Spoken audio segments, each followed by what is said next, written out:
Shalom, shalom, amadas y amados. Shabbat shalom. En este hermoso Shabbat, inicio de Shabbat, ya también de Shavuot, donde se termina la cuenta del Omer, pues que todos nosotros contemos con la bendición de nuestro Abba y podamos juntos seguir creciendo. Abacados es lo que te pedimos con todo nuestro corazón, en el nombre poderoso de Yeshua Mashiach. Y bueno, la parashá que nos toca analizar en esta semana es la parashá de Nasó. Nasó, que tiene una gematría de 351. Se escribe con Nun, con Shin y con Aleph. 351 en gematría Catán nos da 9, que es el número que representa la palabra Emet o verdad.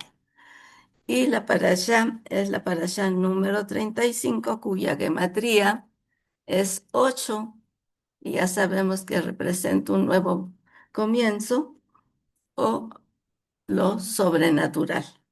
Esta parashá se encuentra en el libro de Bamidbar 4:21 al 7:89. Después la Haftará está en Jueces número 13 del del 2 al 25. Y la Brita Hadasha se encuentra en el libro de Yohanan, número 3, del 1 al 4:54. Esta parasha se considera la más larga porque tiene 179 versículos o pasukim que también van con el número de Pesukim que tiene el Teilim 139.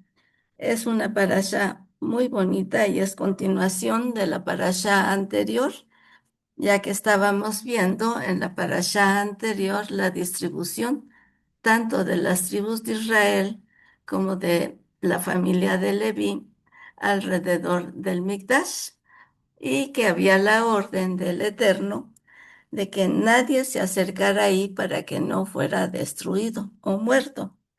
Nadie podía entrar al Mizcán, excepto Aarón, Moshe, sus hijos. Los demás podían estar en el atrio, pero nada más. Y bueno, entonces, ¿cómo comienza esta parasha? Justamente con el fin de la parasha pasada, en la que se enumera, porque así pidió el Eterno a Moshe, que hiciera un censo de las familias de los levitas, que eran Moshe, Aarón, sus hijos, era la familia de Gersón, la familia de Merari y los catitas. Vimos desde la parasha pasada cuáles eran los cargos que se le encomendaron a cada uno de ellos, y en esta parasha comienza volviendo a repetir esos cargos y arrojando el número de levitas que correspondía a cada familia. Nosotros vimos ya la vez pasada que el número total de levitas era de 22,000. Y que el resto, porque eran 2,300, alrededor de 2,300, el resto, los 300 que sobraban, tenía que hacerse una redención para que ellos no estuvieran ahí en el Migdash. Sabemos que ingresaban a los 25 años porque tenían que aprender todas las labores que se realizaban ahí en el Migdash, cómo hacer los sacrificios, el encendido de las lámparas, todo lo que se refiere a todas las actividades que ahí se hacían. Durante 5 años las aprendían, y después, a partir de los 30 a los 50 años, estaban laborando. Había comentarios, o yo al menos escuché comentarios o preguntas de que se hacía la gente de por qué, si al resto de las tribus de Israel se les nombraba de los 20 a los 60 años, ¿Por qué a los levitas nada más de los 30 a los 50? Bueno, el principio de sus labores ya explicamos por qué en esa edad. Y el final de los 50 años también vimos algo brevemente la vez pasada respecto a las características que debían de tener, por ejemplo, el Cohen Gadol, ¿sí? Los sacerdotes, porque pues tenían que sacrificar a los animales, destazarlos y todo eso representa fuerza. Tenían que levantar las partes de la ofrenda mecida cuando se consagró a los levitas. Sabemos que Aarón tuvo que levantar a cada levita y mecerlo delante de la presencia del Eterno. Entonces todo eso requiere fuerza, vigor, que pues generalmente después de los 50 años va desapareciendo.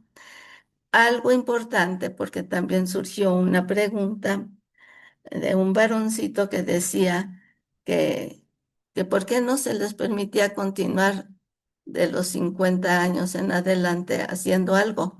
Realmente ellos estaban excluidos en los 50 años en adelante de hacer las labores de los sacrificios y todas esas labores pesadas, pero realmente ellos permanecían dentro de la zona que se les asignó a los levitas alrededor del Migdash, porque precisamente por ser ya personas mayores, constituían las personas que daban enseñanza, consejería y todas esas cosas de acuerdo a la experiencia que ya tenían a todos los que iban ingresando.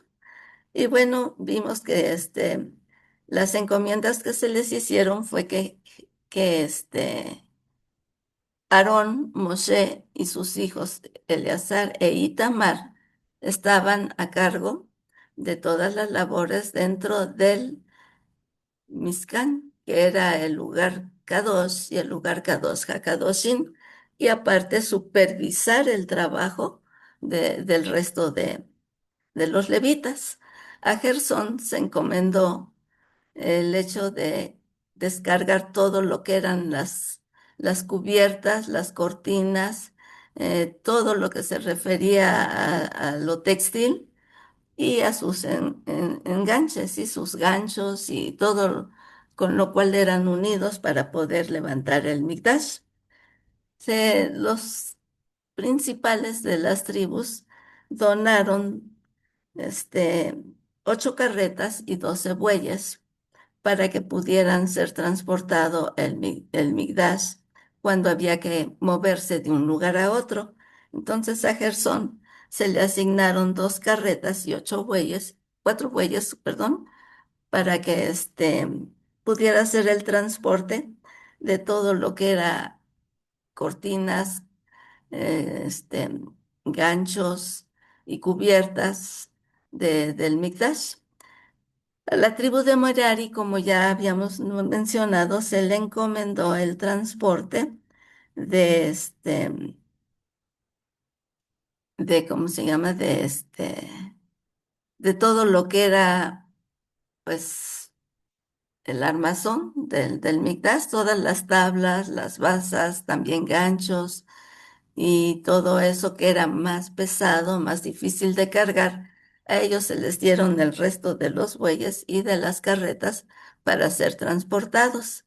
A la tribu de los coatitas, a ellos no se les dio nada porque ya sabemos que ellos tenían que transportar personalmente todos los objetos sagrados del Mizcán, como era la menorá, el altar de los panes, la mesa de los panes, el altar del incienso y el arca. Ya sabemos que esos tenían que haber sido cubiertos primero con tela azul, después con una capa de cabra de calidad o tela o capas de pieles de tajash, que ya sabemos que el tajash era un animalito que dicen que tenía un solo cuerno, de ahí salió todo lo del unicornio que se ha manejado en la mitología y demás, pero se dice que era un animalito que tenía una piel tornasolada, de manera que podemos imaginarnos el Migdash, cuya cubierta superior era de piel de tajash, ante la luz del sol o de la luna. Qué aspecto tan bonito, multicolor o de colores tenues, tonos pastel, podía destacarse en ellos. En cuanto se terminó la construcción del Mikdash, se dice que este animalito desapareció, ya no se volvió a ver. Bueno, entonces vimos ya que después de todas estas cubiertas volvía a cubrirse con una tela azul todos los objetos sagrados para que fueran transportados. Y los únicos que podían verlos y los que los envolvían era Aarón, Moshe y sus hijos. Los cuatitas, ellos únicamente se encargaban de transportarlos y llegando al lugar donde la nube se establecía y que era donde tenían que volver a levantar el Mikdash, pues dejaban todos los artículos ahí y eran la familia de Aarón y Moshe los que tenían que volver a acomodar todos los artículos sagrados del lugar Kadosh y del lugar Kadosh HaKadoshim. Ya sabemos que todos estaban, la familia de los cuatitas, estaban todos bajo la supervisión de Eleazar y específicamente las tribus de Gersón y las de Merari estaban bajo la supervisión también de Itamar y dentro de la familia, principal de los levitas. El sacerdote Eleazar era el encargado de transportar con una mano el incienso, con la otra mano el aceite del alumbrado y en su cinto llevaba el aceite de la unción. Todo esto lo tenían que hacer ellos pues a pie y cargando todos esos utensilios. Y a esto se refiere el capítulo 4 de esta parasha. En el capítulo 5 también se continúa hablando un poquito de las labores y el número que arrojaba el censo de cada tribu de los levitas, pero aquí ya se menciona otro aspecto muy importante, una ordenanza que el Eterno les dio para llevar a cabo. Y así el Eterno habló a Moshe para que hablara a Aarón y acerca de lo que es la ley de la sota o de la mujer descarriada. Esta ley consistía en que si el esposo dudaba de la esposa, tenía celos o intuía, sospechaba de que había sido engañado por ella, entonces tenía que ir ante el Cohen para que pues se le mandara llamar a la esposa y se sometiera a la prueba de sota. ¿En qué consistía esta prueba? Esta prueba consistía en que la mujer sospechosa de Sotá tenía que presentarse ante el Cohen llevando una ofrenda de cereal y ahí el Cohen tomaba un recipiente con agua de manantial, agua viva, en la cual ponía una porción de tierra del suelo del Mikdash y ahí se ponía un pergamino en donde iba la maldición del azota y el nombre del Eterno. Este pergamino era lavado en esa agua, borrado su nombre ahí y se le daba a beber a la mujer, sota. Esto es muy importante porque nosotros sabemos que el nombre del Eterno, Yud-Hei Bad-Hei, no puede ser borrado de ninguna parte, ni tampoco ser inscrito en cualquier lugar, en un lugar que no sea honroso. Entonces, ¿por qué es que durante la prueba de la sota sí se permitía que ese pergamino se introdujera en el agua que se le iba a dar a beber a la mujer para que el nombre de Adonai fuera borrado. Ahorita vamos a ver por qué. Cuando el esposo denunciaba a la esposa de infidelidad o se sospechaba de infidelidad, era llevada, ya dijimos, ante el sacerdote con su ofrenda de cereal, se ponía de pie delante del sacerdote y éste le descubría la cabeza, ponía en sus manos la ofrenda de cereal, a la cual no se le ponía ni aceite ni incienso, porque era una ofrenda por celos, no era una ofrenda sagrada. Después de esto, se pronunciaba la maldición, que consistía en que el Cohen decía a la mujer que al beber el agua tenía que, si era esa mujer verdaderamente culpable de adulterio, no comprobado, al beber esa agua, sus muslos se empezaban a dañar, su vientre se marchitaba y pues nunca podía volver a tener hijos. Y si era inocente, entonces nada de eso le iba a pasar, sino que al contrario, podía regresar con su marido y podía tener hijos. Se le hablaba de esta maldición a la mujer y la mujer tenía que contestar amén, que así sea, ¿sí?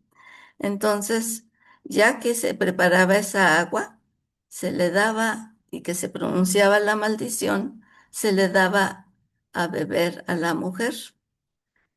Y si esta mujer era culpable, pues justamente lo que decía la maldición pasaba, ¿sí? Sus muslos se le adelgazaban, su vientre se marchitaba y quedaba estéril. Pero curiosamente también el vientre se inflamaba demasiado. Después ya se marchitaba por completo su aparato genital. Pero esta situación en el vientre y en los muslos no nada más le sucedía a la mujer, aunque la mujer era la única que tomaba el agua, también sucedía al varón que había cometido el adulterio con esa mujer. Sí, al mismo tiempo, estuviera donde estuviera, porque obviamente pues igual el marido únicamente sospechaba de la mujer de infidelidad, pero no tenía la seguridad, sino sabemos que en el momento en que se comprobara el adulterio o que la mujer lo confesara, aun cuando no hubiera sido sorprendida en el acto, ya no se sometía a la prueba de sota, pero cuando era cometido el adulterio y era comprobado porque había, se supone que más de dos testigos que testificaran que sí se había cometido el adulterio, entonces ya no se sometía a la prueba de sota, sino sabemos que se les apedreaba a los dos. Bueno, después de esto ya vimos por qué el Eterno permite que su nombre sea borrado en esa agua que se le da a beber a la mujer sota, porque es tan grande el amor que nos tiene a todos nosotros, que prefiere que su nombre sea borrado con tal de que el matrimonio siga en pie, que no haya una separación y se compruebe la, este, la inocencia de la mujer que era acusada falsamente porque el marido era celoso, porque tenía dudas de que la mujer le fuera fiel y el Eterno, conociendo el amor que nos tiene, no iba a permitir que una mujer inocente fuera condenada por una acusación falsa. Entonces prefería de esa manera que su nombre fuera borrado ahí en el agua y pues testificara o llevara a cabo la maldición que se había establecido para ella en el caso de que fuese culpable. Después de de esta prueba, en este mismo capítulo se nos habla del voto del nazareno, el nazareato. Sabemos que, bueno, el Eterno habló a Moshe, a Aarón, y le dijo que hablara a los hijos de Israel y les dijera que cuando una mujer o un varón quisiera alejarse de cometer pecado, quisiera guardarse para el Eterno, apartarse para el Eterno por un tiempo determinado, podía hacer ese voto del Nazareno y que consistía en que se tenían que dejar crecer el pelo, tenían que renunciar a andar en fiestas, tenían que renunciar a tomar vino, uva, aún la semilla y la piel de la uva, las pasas, no se les permitía comer.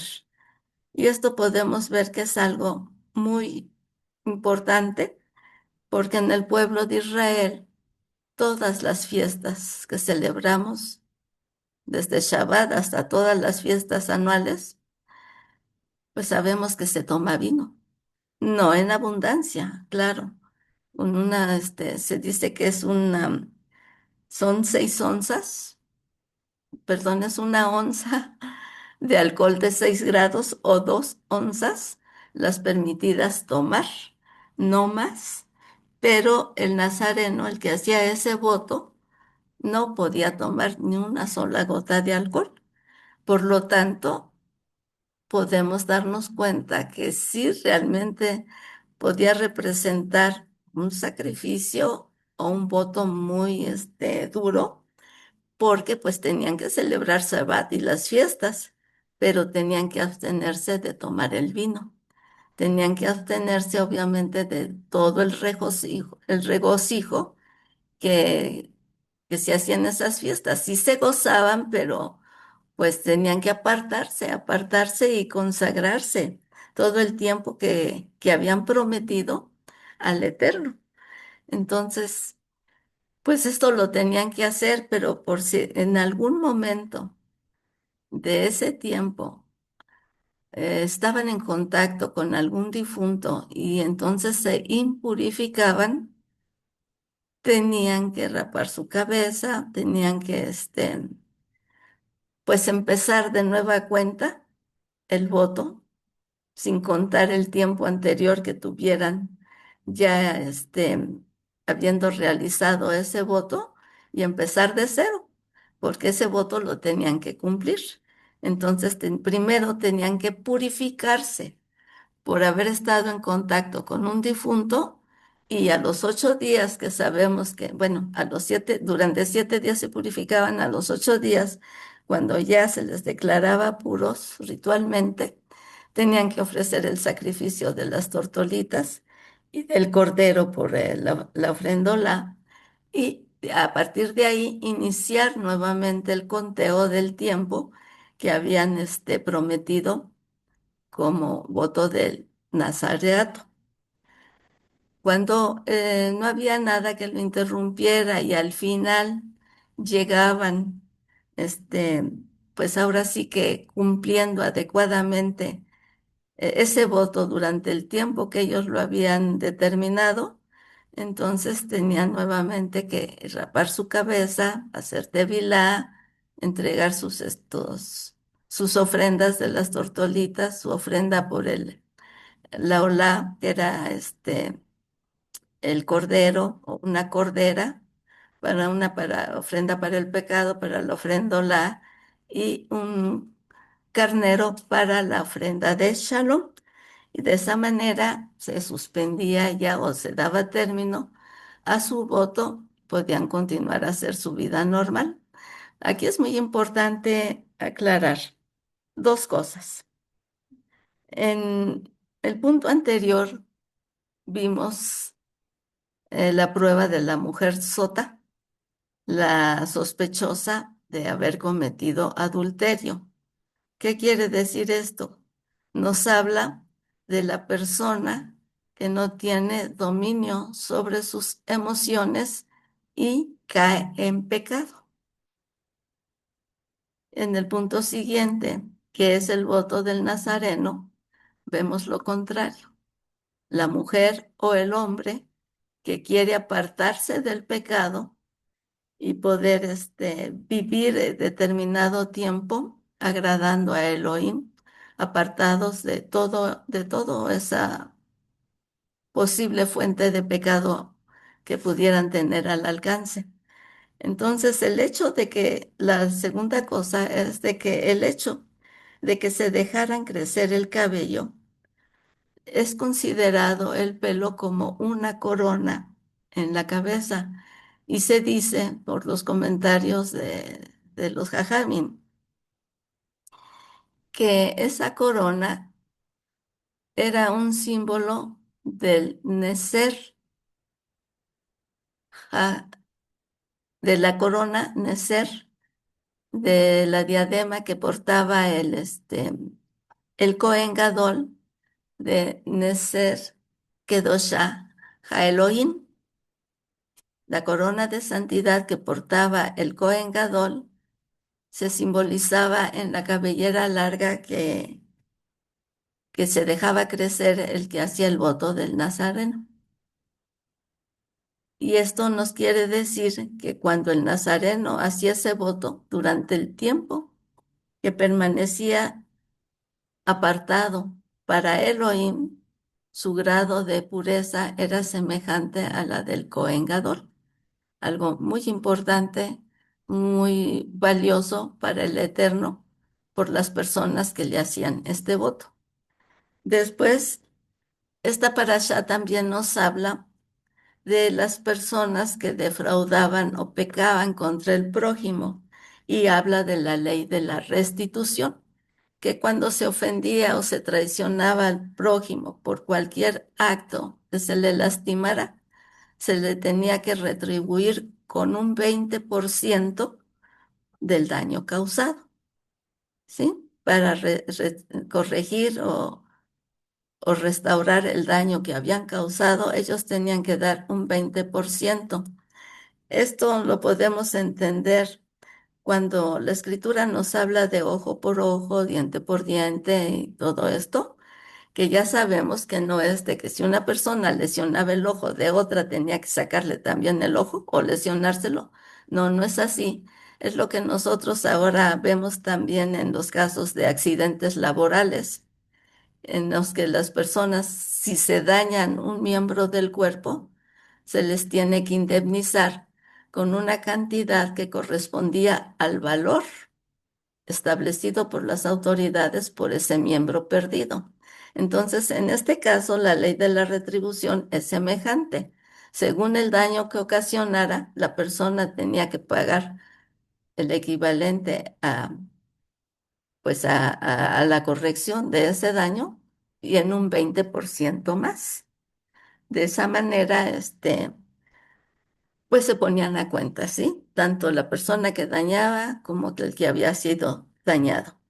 Después de esto, ya en el capítulo, también en este capítulo, se habla, y en el capítulo 6 también se continúa hablándonos de las personas que tenían que ser excluidas en el Mikdash y que eran tres casos diferentes. Aquel que tuviera Sara, ya sabemos que es la lepra por la Lashon Hara. La persona que tuviera Shara tenía que ser sacada del campamento, pero aquí se habla de tres campamentos, ¿sí? El campamento que es propiamente el Mikdash, el campamento de los levitas y el campamento de las tribus de Israel. En ninguno de esos tres campamentos podía estar el que tuviera Sara. Era totalmente sacado, ya como lo vimos en el ejemplo de Miriam, sacado totalmente en soledad, retirado de las tribus para que así llegara al arrepentimiento, a la teshuva, y pudiera, una vez que sanaba su lepra, volver a integrarse a las tribus de Israel, tras haber sido purificado y ofrecido todos los sacrificios que tenía que ofrecer. El segundo tipo era aquel que padecía un un flujo seminal, y de lo que hablaba también en las parashot pasadas, de que representaban la impureza ritual. Cuando hay un flujo seminal, el varón que lo tuviera también tenía que ser sacado, no tanto de los tres campamentos, sino que se le impedía entrar al Mikdash y también estar dentro del campamento de los levitas, aunque sí podía habitar dentro de donde estaban las tribus, pero teniendo también las restricciones debidas para no contaminar a ninguno de los que estuviesen ahí. Y el tercer caso es de la impureza ritual causada por el que estuviera en presencia de un cadáver, y este únicamente tenía la restricción de no entrar al Mikdash. Podía estar entre las tribus o entre el campamento de los levitas, pero no entrar al Mikdash. ¿Sí? Esta parasha también nos los dice, y es bueno, no hay nada más que agregar porque pues es obvio el tipo de impureza que tienen, como para entender por qué la restricción de estar en un lugar y de ser alejados de otro. En el caso de la Lashon Hara, que es el caso del Metzorá, del que tiene Sara, ahí sí, porque sabemos que la Lashon Hara es un pecado que contamina demasiado y contamina al que lo habla, del que lo habla y del que escucha. Por lo tanto, tenía que ser ese sí sacado totalmente del campamento, de los tres campamentos. Después en este mismo capítulo 6, en el 6:22, me parece que al 27, está el llamado que hace el Eterno a Moshe y a Aarón para que reciten la Birkat Kohanim, o sea, la bendición arónica o sacerdotal para el pueblo de Israel. En parashot anteriores vimos que cuando se instalaron los levitas en el Mikdash, cuando se les consagró, el, el fuego tenía que descender del cielo para consumir las ofrendas, pero que este no descendió, sino hasta que Moshe y Aarón tuvieron que entrar al lugar Kadosh, a orar ahí en el altar del incienso juntos, y después ya salir y bendecir al pueblo con la bendición. Y la aclaración que se nos dio era de que solamente en la unidad de los hermanos era cuando el fuego Kadosh descendía y se podía bendecir al pueblo de Israel. En este caso, pues ya el Eterno da la orden de que sea Aarón el que bendiga al pueblo de Israel con la Birkat Kohanim, que ya la conocemos todos, es Yeberejeja Adonai Beismereja, Yaer Adonai Panabeleja Vijuneja, Isa Adonai Panabeleja Beyashen Leja Shalom. Que el Eterno te bendiga y te guarde, que el Eterno haga resplandecer su rostro sobre ti, que el Eterno tenga de ti misericordia, voltee su rostro hacia ti y te dé shalom. Y esta bendición la tenía que recitar Aarón y sus hijos, los Kohanim. Y ahora nosotros sabemos que la debe de decir el varón. Sin embargo, no es la bendición sacerdotal, ni es la bendición de los varones, sino que tanto los sacerdotes como los varones en la actualidad, que deben de ser los sacerdotes de su hogar, tienen el deber de bendecir a sus hijos, de bendecir al pueblo, los Kohanim, los Roim, con esta bendición, porque la bendición es del Eterno. El Eterno la da y son los varones los canales de transmisión de esta bendición. En el caso de las mujeres, como a veces lo hacemos, las mamás con los hijos o en algunos ministerios, pues sabemos que la recitamos, pero conscientes de que el canal de esa bendición son los varones. Nosotros únicamente pues la recitamos porque también podemos bendecir a nuestros hijos, dedicando ahora sí que todo lo que, palabra por palabra de la bendición que se lleve a cabo para ellos. Amén. Y bueno, ya después de esta parasha, en el capítulo 6 hasta el 7 hasta el final, nos habla de las ofrendas que dan los príncipes de las tribus. El jefe de cada tribu, de cada una de las 12 tribus, tenía que dar una aportación al Migdash y que consistía en una charola de plata que pesaba kilo y medio, ya convertido al castellano para que entendamos las cantidades. Tenían que llevar una copa que pesaba también 800 gramos de plata. La charola y la copa eran de plata y las tenían que llevar con harina, harina fina de trigo, ¿sí? La flor de harina que conocemos. Y también tenían que llevar un sartencillo, un sartén de oro de 14 gramos que contenía incienso. Aparte de estos utensilios, estos elementos, tenían que aportar también corderos, tenían que aportar este, carneros para la ofrenda olá, para la ofrenda por el pecado y para la ofrenda de shalom y novillos. Un novillo para la ofrenda por el pecado y también como ofrendas para la ofrenda de Shalom, para que comieran ahí. Sabemos que la ofrenda de Shalom era comida delante del Eterno con las familias de las diferentes tribus.